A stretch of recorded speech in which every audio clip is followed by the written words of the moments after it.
जय गुरुदेव।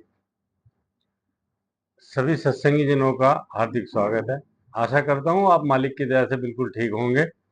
आज एक छोटी सी रील में आपका स्वागत करता हूँ और ध्यानपूर्वक सुनिएगा। जो पुराने सत्संगी हैं उनको भी समझ में आएगा, और जो नए लोग ये कहते हैं कि सत्संग में कुछ नहीं रखा है ना, मेरे तो घर वाले ही सब कुछ हैं। मैं भी मानता हूँ घर वाले सब कुछ होते हैं इस दुनिया में, लेकिन इस दुनिया के ही होते हैं। स्वामी जी महाराज अपना सत्संग सुनाते हुए कई बार एक स्टोरी सुनाया करते थे कि एक बाबा जी थे, उनके एक परम भक्त थे।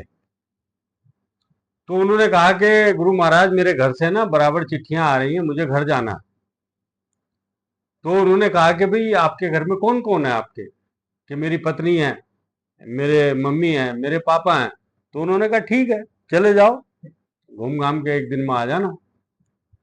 वैसे इस दुनिया में कोई किसी का नहीं है, जो कर्तव्य है उनको निभाते रहो। तो उन्होंने कहा नहीं जी, मेरे परिवार में ऐसी बात नहीं है।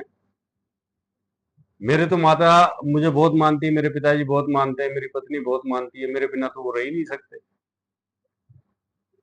तो वो जो गुरुजी थे, वो जो महात्मा थे, जिनके वो शिष्य थे, उन्होंने कहा चल मैं चलता हूँ तेरे साथ, आजमाइश करवा देता हूँ। योग सिखाते थे। योग के जरिए सांस को रोकने की कला उनके सब शिष्यों के अंदर थी। घर पहुंचे तो शिष्य पहले चला गया, उसके साथ प्रोग्राम फिक्स हो गया कि क्या करना है, कैसे परख करनी है। और गुरुजी बाहर रह गए। वो व्यक्ति अपने घर में जाता, आंगन में लेटता और तुरंत जो है अपने सांस को रोक लेता, और लोगों को ये भ्रम हो जाता है कि ये व्यक्ति अब इस दुनिया में नहीं है। और वहां पर रोना पीटना शुरू हो गया, और पापा कह रहे हैं मैं तो बुढ़ा हो गया, मैं ही चला जाता इसकी जगह, है ना, भगवान ने मेरे को क्यों नहीं उठाया।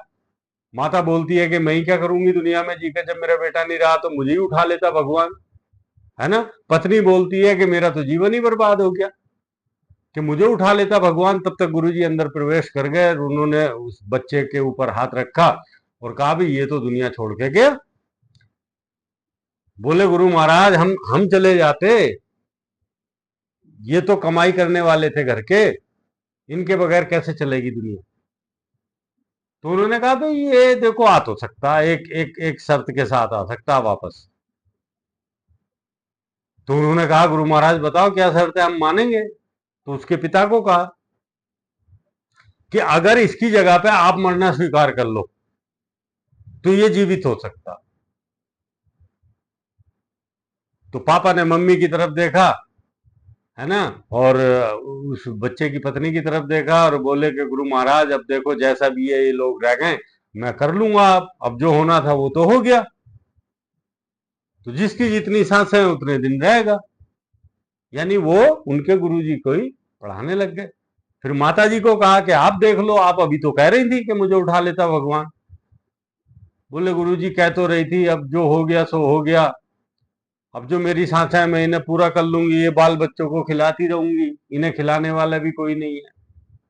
तो उन्होंने पत्नी को कहा कि भाई आपका तो जीवन बर्बाद हो गया, आपका पति नहीं है, तो आप अपने प्राणों की बलि देती हो तो मैं इसको जीवित कर दूंगा।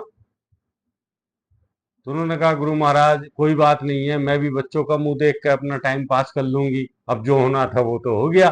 तो गुरु महाराज इस सत्संग के अंदर इस प्रसंग को सुनाते हुए कहना ये चाहते थे कि आप अपनी ड्यूटीज करो, और ड्यूटी के अलावा फालतू चक्कर में मत पड़ो।